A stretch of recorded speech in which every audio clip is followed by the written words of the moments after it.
This week, on Myths and Legends, we're back in the Arthurian legends, and we'll tag along with two knights of the Round Table as they take a road trip to the country of strange adventure. And you'll learn that if someone said they'd rather die than be with you, it's definitely the chivalrous thing to do to harass them constantly and follow them home. The creature this week is an alligator, with no mouth and giant nostrils, and a thick tail to beat you to death for laughing at its giant nostrils.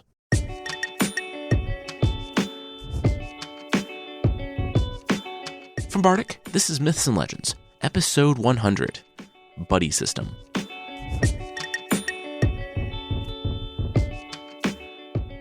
This is a podcast where I tell stories from mythology and folklore. Some are incredibly popular stories you think you know, but with surprising origins. Others are stories you might not have heard, but really should. Well, it's here. Our 100th story on the podcast, and I can't believe it. We blew past 100 episodes last year, but since some tales are multiple parts, this makes for our 100th story. When we started all of this in spring 2015, I had absolutely no idea that nearly 3 years later, it would be my full-time job. We would have covered this many stories, and there wouldn't really be an end in sight. That is absolutely the case for the Arthurian legends. I've been mapping out the story for another project we're doing, and I came to realize that we have so far to go. Plus, we've already covered all the boring stuff, like Vortigern and Uther and the early years of King Arthur's reign, where it's just a bunch of earls slugging it out, either for or against the new king. From here on out, we're deep into the Kingdom of Adventures, as it's called in the legends, where Arthur and his knights travel far and wide, embark on quests, and fight and sometimes spoon strange knights. It's either off-the-wall quests or crushing tragedy as the world implodes because of the secrets they keep from each other.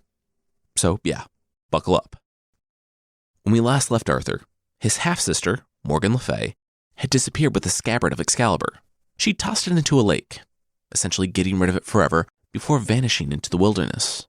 When we last left Morgan Le Fay's son, Yvain, he had kept her from killing his father, but he was also exiled by Arthur. In past episodes, I didn't really dive into why he was exiled, other than the fact that he was Morgan Le Fay's son and Arthur didn't trust him. Well, there's also another reason.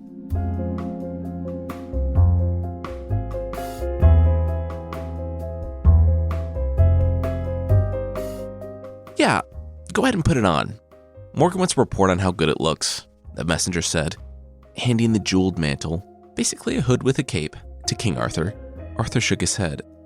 No, jeweled mantles weren't really his thing, and as a minor counterpoint, seriously? Was the messenger serious right now? Morgan had tried to kill him. Twice. And the last time Arthur tangled with his sister, she had her lover beat him within an inch of his life. And then she'd robbed him in the hospital and thrown away the one thing that, according to prophecy, could avert disaster for his entire kingdom, so no thanks. He'd pass on the hood. The messenger tried again, saying that this was a peace offering, so how about Guinevere tries it on? You're right, it doesn't go with Arthur's eyes, but rest assured, it's a completely normal hood. No one is trying on the hood, and you can tell my sister. Arthur started, but Merlin cut him off. The aged wizard pulled him aside and whispered into his ear. Arthur smiled and nodded. Arthur walked back to the messenger, saying that if it was truly a harmless hood, she again insisted it was, well, then she should have no problem putting it on herself, Arthur stated, quite proud of his logic. He would call Guinevere, of course, but first, the messenger could put it on, to show that it was indeed harmless. The messenger swallowed hard. Okay, yeah, sure.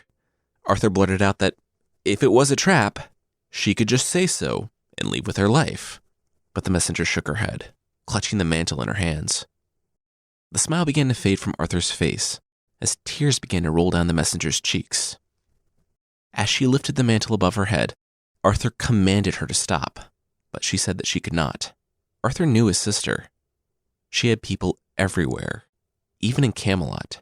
She would know of the messenger's failure, of her betrayal, and Morgan neither forgave nor forgot. It was better this way. She dropped the mantle on her head and screamed. Her clothes and, where it was exposed, her skin burst into flames. Arthur commanded his knights to get it off of her, and they did. But the magic in the hood was too powerful. The messenger screamed for as long as she was able, before dropping to the floor and shriveling into a foul-smelling ball. Morgan's fire was relentless and didn't stop until the messenger was bones and ash. The servants collected those still smoking bones and ash, and Arthur glowered at the darkened stain on the stone floor. He thought about the woman's final words. Arthur knew Morgan still had spies in Camelot, and there were two people with an undeniable link to his sister: King Yvain, her husband, and Sir Yvain, her son. King Yvain had been harmed by Morgan almost as much as Arthur, but Sir Yvain had caught her in the process of trying to murder his father, and yet he had let her go. At this point, any suspicion that someone was working with Morgan had to be taken seriously. He summoned Yvain to his court.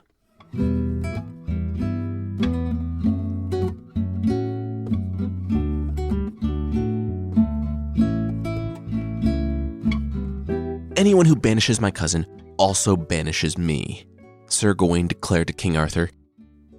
Arthur laughed. I mean, yeah, he's technically your cousin, but these are the Arthurian legends. We're all cousins, Gawain. I mean, I'm your uncle. Oh, you're serious? Okay, walk out that door, Gawain, and you're no longer a knight of the Will you get on that horse and you can get... Okay, will you ride out of the kingdom? Arthur turned to Merlin. He's gone, isn't he? Merlin nodded. All right, whatever, Arthur said. We'll just say you went on a super secret quest to the castle of vile, perilous adventure. That sounds like something, right? That sounds real. Merlin shrugged. He didn't care about these knights and their drama. Morgan Le Fay had spread the word far and wide to all the teenage girls interested in learning magic that Merlin was not the best school in town. So he was in a pretty bad mood.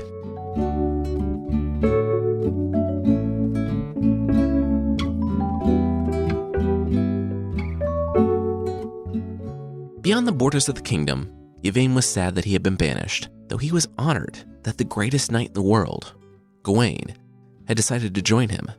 Gawain, who was kind of tired of hearing about how awesome it was that he was Gawain, was thankful when he heard something from the clearing up ahead. It was the sound of spitting. The pair of knights rode into the clearing to see 12 women, all dressed in white and dancing. They had found a shield hanging on a tree, and they were all taking turns spitting on that shield. The women stopped spitting when they saw the knights, and the pair dismounted. Hi, how can we help you? The woman asked. I see that you're spitting on a shield, Gawain said, confused. Yeah, what? People can't spit on shields? Well, they can, but why? Gawain replied. Hey, I have a question, Yvain butted in. Oh, by the way, nice to meet you. Knight, former knight of the Round Table. I'm in between opportunities right now. Anyway, what do you do when you run out of spit? I mean, people only have so much. We throw mud at the shield, drink some water, and wait for more spit, one of the women answered. Oh, okay, that makes sense, said Yvain, nodding. Also, why are you doing this? The woman sighed. If it would get the pair to leave, she would tell them, it was because the knight who owned the shield hated all women. In fact, he was terrible to women. Yvain laughed. It's the early Middle Ages. That was a really low bar. Gawain interjected a bit and asked how a man could hate all women.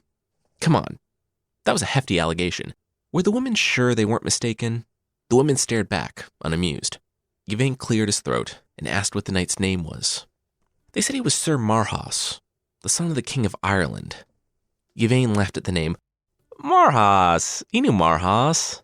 Marhaus was good people. He wasn't terrible to women. A woman in front rolled her eyes. Had Yvain ever seen him around women? Yvain thought a moment. No. Was Yvain a woman? Yvain chuckled. No. Okay, so 12 women were obviously lying, because Yvain had some notion about Marhaus being, quote, good people. Gawain stepped in. He was pretty confident that he had figured out what was going on here.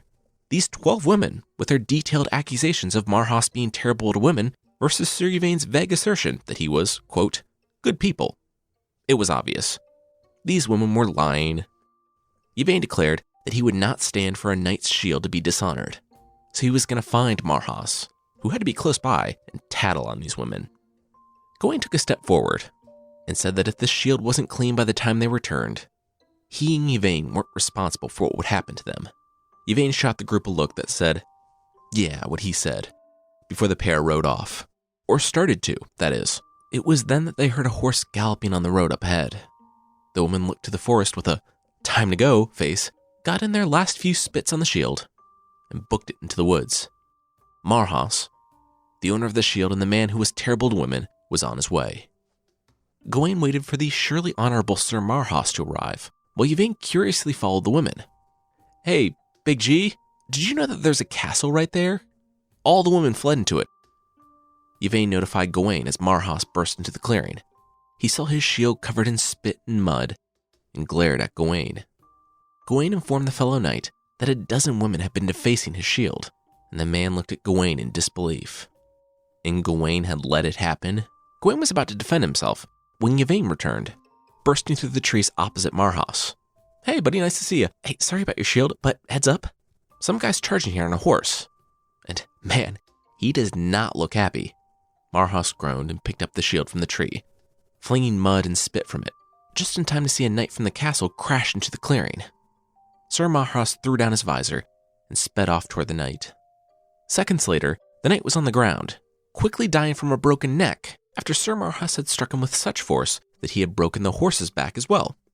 Clearing up all manner of blood, spit, and mud from his shield, Marhaus asked Gawain and Yvain what they were doing here. Yvain explained that they were just two normal knights out looking for adventures, in good standing with King Arthur and definitely not banished forever. "How about you?" The knight rolled his eyes. He said he didn't care. He said if he ever saw the pair again, he would be the last thing they saw. And with that, he rode off.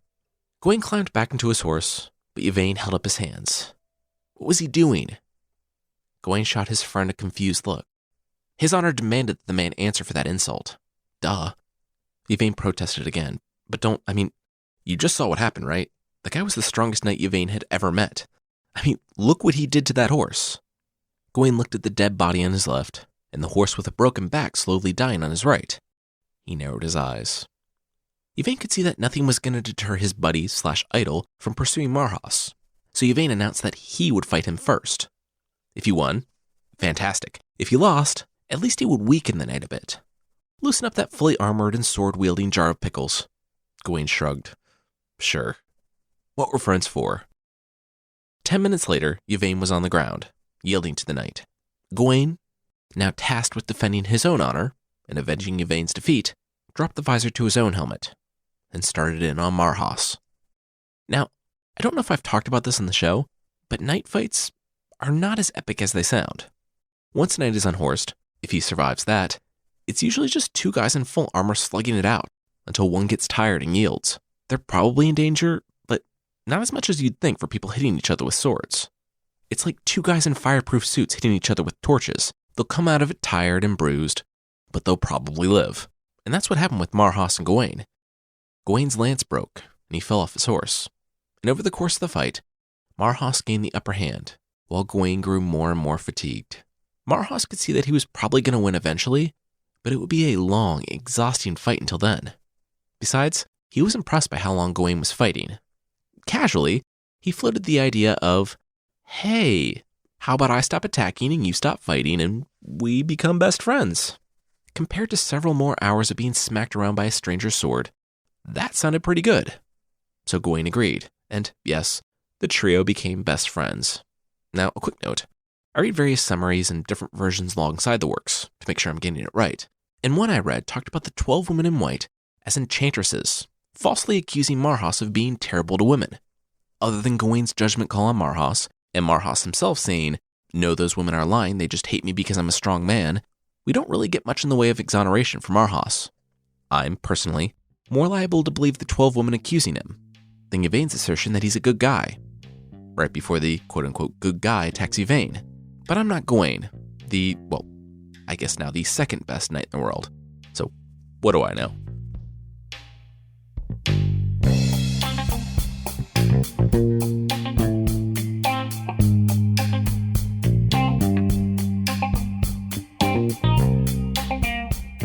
We'll follow the knights as they enter the country of strange adventures. But that will be right after this. All right, now back to the show.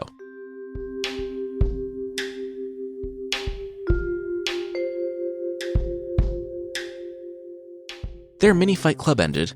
The new best friends trio went to a nearby priory, to recoup after their long days. In those days, priories, abbeys, and monasteries were happy to take in and heal some honorable knights. And Marhaus. They stayed there and healed, and then rode off, looking for some more adventures. They were pretty sure about where they were going, too.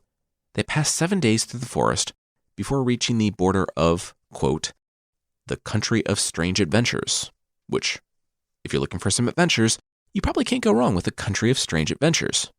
And just to drive the point home, Marhaus revealed that only one knight had found the land, since it had been christened the country of strange adventures. And he had found, you'll never guess, strange adventures. The trio rode for another few days, before the bubbling of a fountain filled the air. Thinking that the country of strange adventures was kind of overselling itself with the name, the three parted the trees to find 3 women standing by a fountain. They were 3 women of very different ages. The eldest was at least 60 years old and had stark white hair and a gold circlet on her head.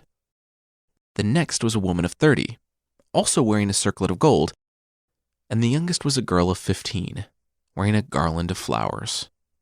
The 3 knights looked at each other. They hadn't seen any signs of civilization for days. What were these women doing out here, without horses, supplies, anything? The eldest spoke first. She announced that they were in the country of strange adventures, the totally weird place full of crazy stuff. The 3 knights shrugged. They guessed. It was a pretty standard mysterious forest. But what about the 3 women standing by a fountain? The elderly woman said. That was weird, right? Yvain shook his head this time. He didn't know what it was, but he had the feeling that he was going to have much stranger experiences by a fountain someday.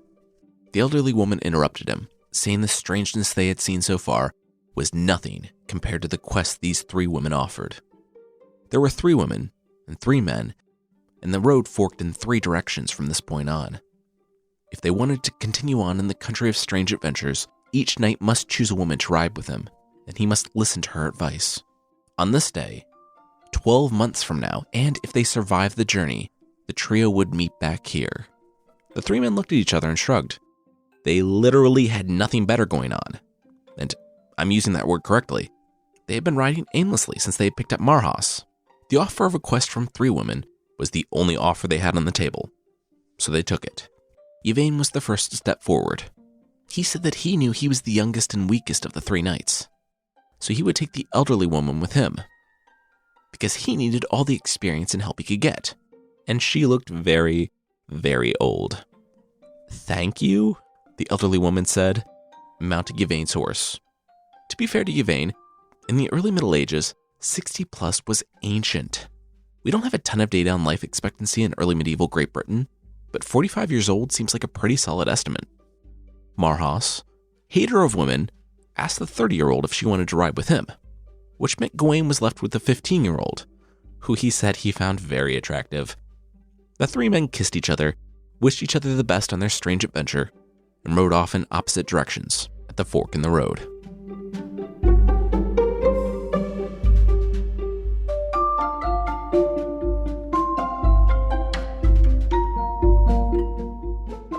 Fight those guys, the 15-year-old girl said to Gawain. The pair had just chanced upon 10 knights fighting 1 knight. What? No. I don't even know them. I'm not fighting them, Gawain replied.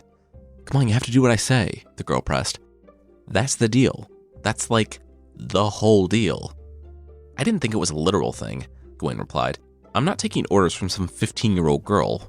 What are you going to do about it? Let me off, the girl replied. What? Yeah, let me off. You failed. You failed the quest. Congratulations, you made it 2 days on a yearlong quest, the girl informed him, as Gawain slowed to a stop. He shrugged, and the girl slid off the horse. It was a weird situation anyway. They had stayed with an old knight in his manor in the country of strange adventures, and asked if he had any strange adventures. He told them to just wait until tomorrow. There was this whole thing he would see. The next day, they noticed a much younger knight moping around the place, and Gawain was about to ask him what was going on, but found the man dressed for battle. The sad knight mounted his horse and rode out. There, in the field, 10 knights stood arrayed, and he sadly brought up his lance and began battle. He unhorsed them one by one, and then, instead of fighting them from atop his horse, got down to take them out on foot. Then he pulled out his sword and looked to the forest. His shoulders slumped as he sat down. "Is he crying?" Gawain asked. "Yeah," the old knight answered. It was then that the 10 knights that he was fighting suspected that the knight in the fetal position, blubbering in his armor, might not be as big of a threat as they thought he was. They shrugged, brought out the rope, and hog-tied the sad, sad knight. It was as they were fastening him to the underside of their horse that the 15-year-old girl had spoken up. Gawain had ignored her pleas to help and failed his quest. After she dismounted, Gawain saw what the poor knight had been looking at in the forest. From it strode a woman with a sneer on her face, flanked by 2 knights, one of which was a monstrous man who towered over the woman, and the other was a hideous dwarf who really liked to make everyone uncomfortable by not wearing his helmet to hide his face. They, however, saw the 15-year-old girl who had left Gawain, nodded to each other, and rode off after her. In seconds, Gawain heard the screams of the girl as the large knight scooped her up and put her in the saddle behind him. "Oh, come on, seriously?" Gawain remarked when he watched the girl being taken. It looked like he had to fight after all. He lowered his visor and sighed. When the knights who were hog-tying the captured sad knight saw Gawain making for their friends, they blocked his path.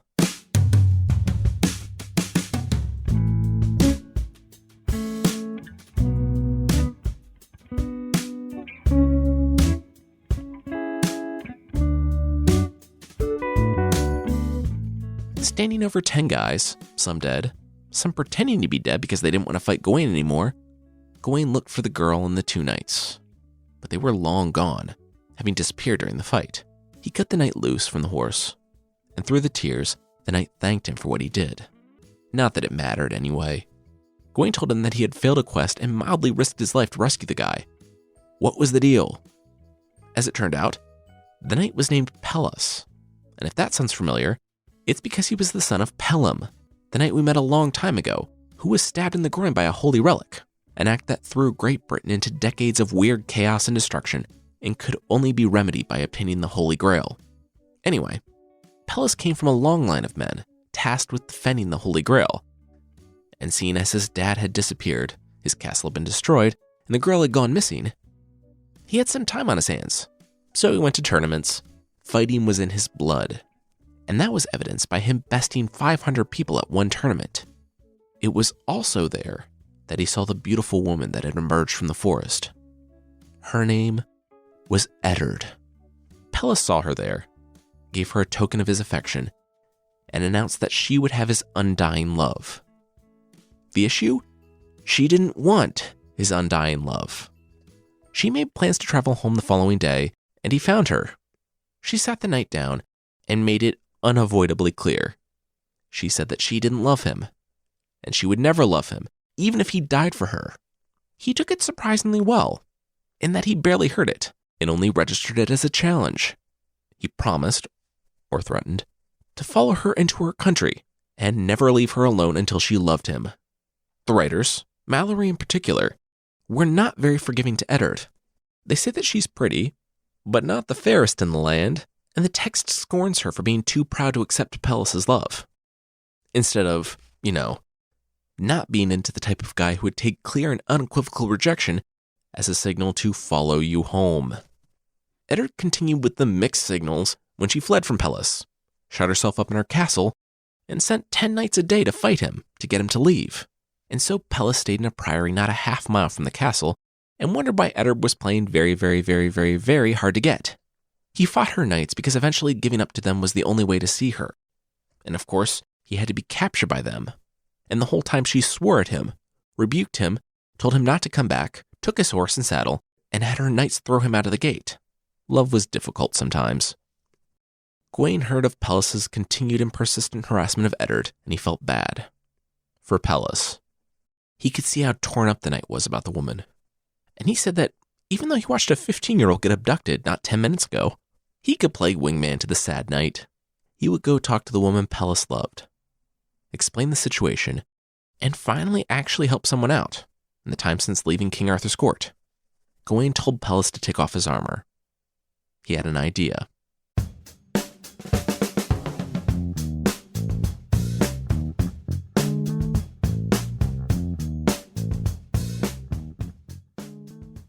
An hour later, Gawain rode to the gate of Eddard's castle.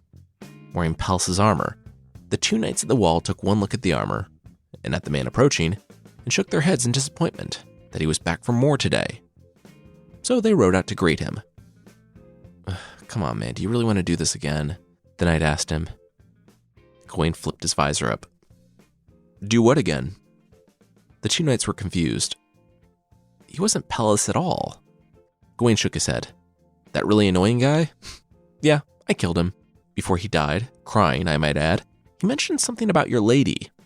The pair nodded. Gawain had no idea how grateful they were. That guy was not only really sad, but he was super dangerous and relentlessly creepy. They were just so happy they didn't need to send a dozen guys out to fight that night every morning. Gawain needed to meet their lady. She would be so happy.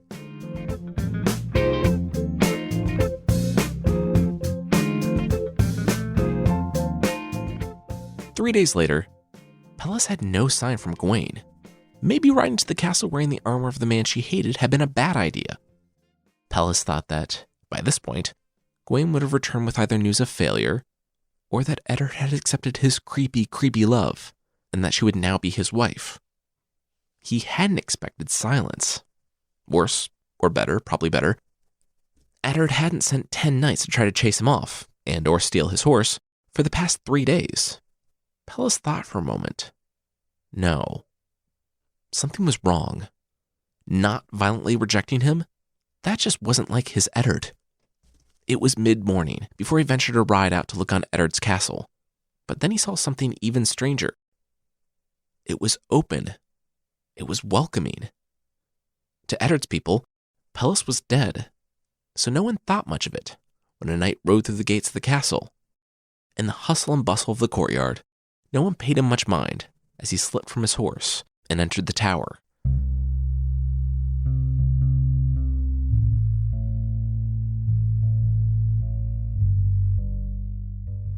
It was the last room he found, the one that Gawain had entered, and didn't leave for 3 straight days. Pallas took his sword from his belt. The man who had come to the castle only wanting to aid him had obviously fallen into danger, and it was up to Pallas to rescue him. He forced open the door, and he was horrified by what he saw. The room Gawain had entered and hadn't left for 3 days was Eddard's bedroom. He saw the woman he loved, the one he had very valiantly followed home and whose wishes he had respectfully declined to respect, asleep in bed, next to Gawain. Pallas howled in pain and dropped to his knees, awakening the couple. Eddard was shocked and a little horrified that Pallas was in her bedroom. Gawain sat up and smiled awkwardly. Oh, hey, Pallas. I meant to send you a message. So, I think I get the feeling that she might not be all that into you. Really? Is it because you guys have been sleeping together for 3 days straight? Yeah, that might be it.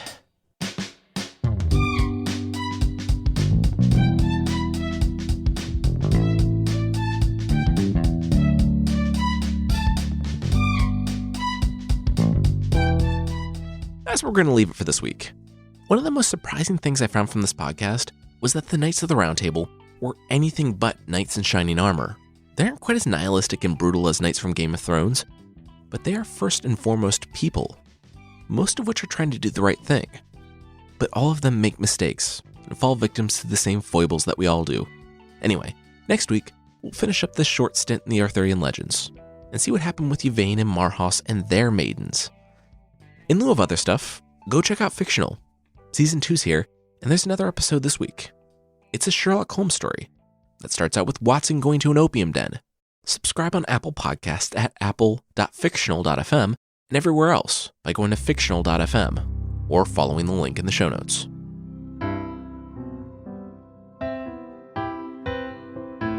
The creature this time is the Dungavan Hooter. It's a fearsome critter from North America. The fearsome critters are creatures stemming from the stories that lumberjacks and other forest workers told each other in their camps to pass the time and scare each other. Some are scary, most are ridiculous. The Dungavan Hooter is a bit of both. Formerly common from Maine to Michigan, the Dungavan Hooter now only lives in the Upper Peninsula of Michigan. Unlike most of the fearsome critters, this one is odd, because it doesn't have a mouth. It looks like an alligator, but without the alligator's most prominent feature. It has 2 giant nostrils, though. You probably think you know where this is going, but you don't know where this is going. It doesn't just snort its prey whole. It's far, far too dignified for that. Like the alligator, it has a thick, powerful tail. And it hides behind whiffle bushes. Waiting for its quarry, it will first hit the person in the head, knocking them senseless and giving them enough time to go to work on the body. It will then stay there and beat the person to death, yes, but they won't stop there. They will beat and beat their food until they're able to eat it, making the pieces so small that they're gaseous. Then, the Dungavan hooter will simply inhale their prey and continue on.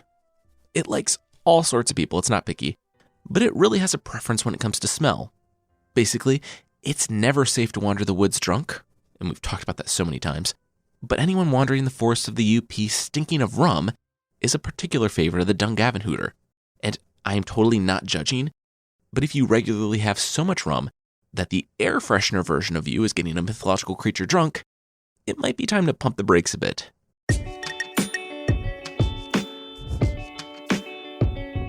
That's it for this week. The theme song is by the band Broke for Free, and the Creature of the Week music is by Steve Combs. There are links to even more music in the show notes. And today's episode was written by me, Jason Weiser, and edited by Carissa Weiser. Thank you so much for listening, and I'll see you next time.